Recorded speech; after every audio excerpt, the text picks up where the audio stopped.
पश्चिमी उत्तर प्रदेश की राजनीति में सहारनपुर देहात विधानसभा सीट का अपना अलग ही महत्व है। यह सीट सिर्फ चुनावी दृष्टि से ही नहीं बल्कि सामाजिक और राजनीतिक समीकरणों के कारण प्रदेश की चर्चित सीटों में शामिल रही है।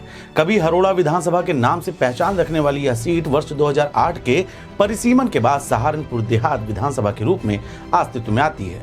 इसके बाद भी इस क्षेत्र की राजनीतिक अहमियत लगातार बनी रही। यह वही सीट है जिसे लंबे समय तक बहुजन समाज पार्टी का मजबूत गढ़ माना जाता रहा। बसपा सुप्रीमो मायावती स्वयं जहां से 2 बार चुनाव जीतकर विधानसभा पहुंची और प्रदेश की सत्ता तक का सफर तय किया। यही वजह है कि सहारनपुर देहात सीट का नाम आते ही बसपा की राजनीतिक विरासत की चर्चा स्वतः शुरू हो जाती है। चलिए आज चर्चा होती है पश्चिमी उत्तर प्रदेश की सहारनपुर देहात विधानसभा की। आप देख रहे हैं एशियन न्यूज का खास कार्यक्रम आपका विधायक। मैं हूं नीतीश शांडिल्य। परिसीमन के बाद हुए 2012 के विधानसभा चुनाव में भी बसपा ने इस सीट पर जीत दर्ज की। हालांकि 2017 में राजनीतिक परिस्थितियां बदली और कांग्रेस सपा गठबंधन के प्रत्याशी मसूद अख्तर ने यहां जीत हासिल कर बसपा के अभेद किले में सेंध लगा दी। इसके बाद वर्ष 2022 के विधानसभा चुनाव में समाजवादी पार्टी के उम्मीदवार आशु मलिक ने भाजपा के जगपाल सिंह को 30,745 मतों के अंतर से हराकर जीत दर्ज की और विधानसभा पहुंचे। सहारनपुर देहात विधानसभा की राजनीति को समझने के लिए यहाँ के जातीय समीकरणों को समझना बेहद ही अहम हो जाता है।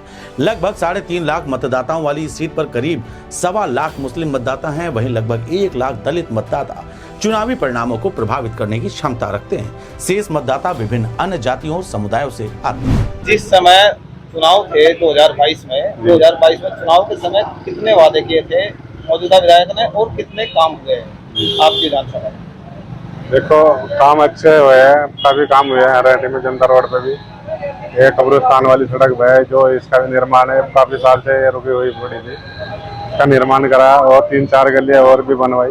बहुत अच्छा काम हो रहा है। इससे रोजगार में भी थोड़ी बढ़ोतरी हो रही है क्योंकि काम चल रहा है तो रोजगार भी लोगों को मिल रहा है थोड़ा बहुत। राजनीतिक जानकारों का मानना है कि इस सीट पर मुस्लिम और दलित वोटों का रुख अक्सर चुनाव परिणाम तय करता है। 2022 के चुनाव में भी समाजवादी पार्टी के प्रत्याशी आशु मलिक को 1,07,007 वोट मिले थे, जिसके दम पर उन्होंने शानदार जीत हासिल की थी। एशियन न्यूज के विशेष कार्यक्रम आपका विधायक आपकी सीट आपका फैसला के तहत टीम ने सहारनपुर देहात विधानसभा क्षेत्र के विभिन्न गांवों और कस्बों में पहुंचकर जनता की नब्ज टटोली। सवाल यह था कि 2022 में जिन वादों के आधार पर जनता ने आशु मलिक को विधायक चुना था, उन पर विधायक जी आखिर कितना खरे उतरे हैं। फिलहाल जो मौजूदा विधायक है वो किस पार्टी से है? वो समाजवादी पार्टी से और हमारे काम बहुत अच्छे कर रहे हैं।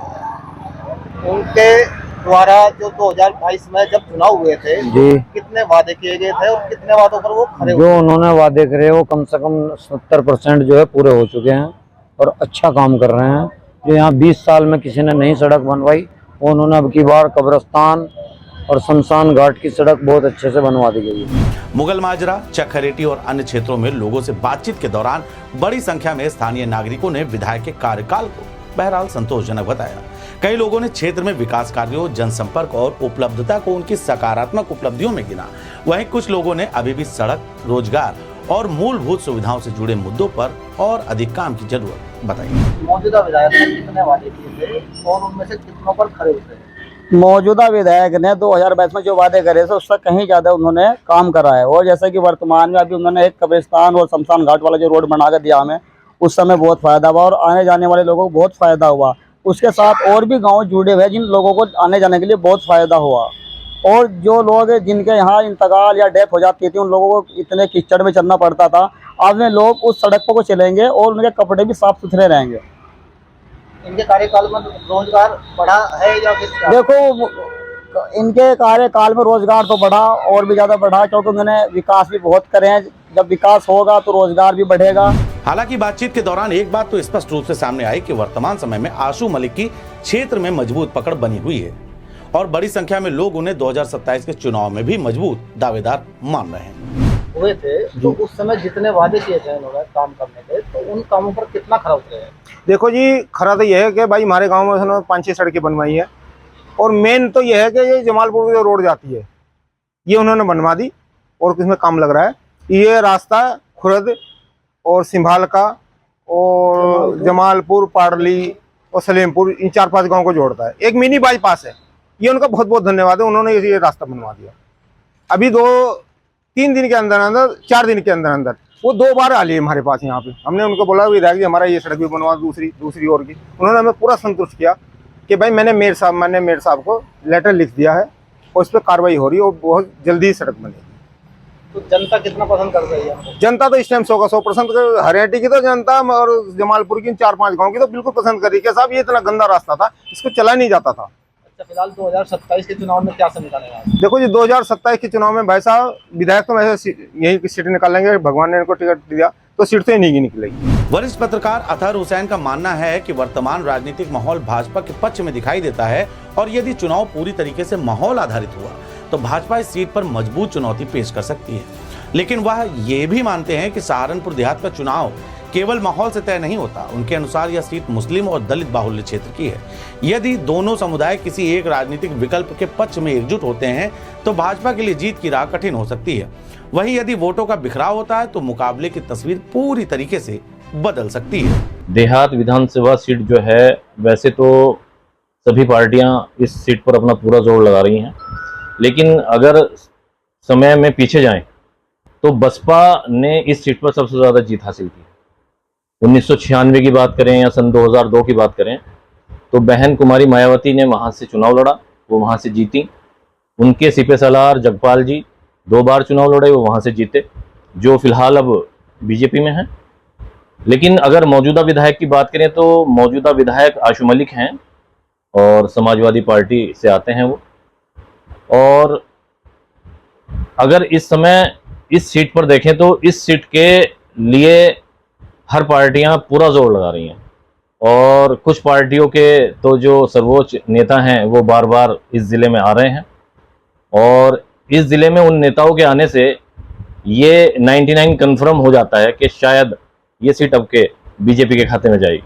अच्छा, जातीय समीकरण किस ओर इशारा कर रहे हैं इस बार? देखिए संजीव जी, जातीय समीकरण अगर माने तो इस सीट पर करीब 3.5 लाख वोट मान के चलिए आप। 3.5 लाख वोट हैं इसमें, जिसमें 1 लाख तो दलित मान लीजिए आप, 1.25 लाख के करीब मुस्लिम हैं और बाकी में और अन्य जातियां हैं। तो अगर मुस्लिम और दलित का समीकरण मिलाएं तो ऐसा हो सकता है कि चमत्कार हो जाए, ये सीट बसपा के खाते में भी जा सकती है। लेकिन अभी जो फिलहाल का जो मामला चल रहा है, क्योंकि हर पार्टियों में आप देख रहे हैं कि खींचतान भी है, बीजेपी के अलावा कोई पार्टियां एक प्लेटफॉर्म पर आगे काम नहीं कर रही हैं। तो अगर इस सीट पर किसी भी पार्टी को अपनी जीत हासिल करनी है तो उसको एक प्लेटफॉर्म पे आके अपना जो आपस का मनमुटाव है उसको दूर करना पड़ेगा, तब जाके कोई चमत्कार हो सकता है। नहीं तो ये सीट तो बीजेपी के खाते में आप मान कर चलिए। सहारनपुर देहात विधानसभा सीट 2027 में एक बार फिर से पश्चिमी उत्तर प्रदेश की सबसे दिलचस्प चुनावी सीटों में शामिल रहने वाली है। एक तरफ मौजूदा विधायक आशू मलिक अपने कार्यकाल और जन आधार के भरोसे मैदान में होंगे, तो दूसरी तरफ भाजपा इस सीट पर लंबे समय से जीत का इंतजार खत्म करना चाहेगी। बसपा की पारंपरिक मौजूदगी भी चुनावी समीकरणों को प्रभावित कर सकती है। फिलहाल जनता के बीच आशू मलिक के प्रति सकारात्मक माहौल दिखाई दे रहा है, लेकिन अंतिम फैसला वही करेगा जो लोकतंत्र में सबसे ताकतवर है, यानी कि जनता का वोट। ये जनता तय करेगी कि चुनाव कौन जीतेगा। आप जनता हैं, किसे जनार्दन बताएंगे, ये हमारे कमेंट बॉक्स में जरूर बताएं।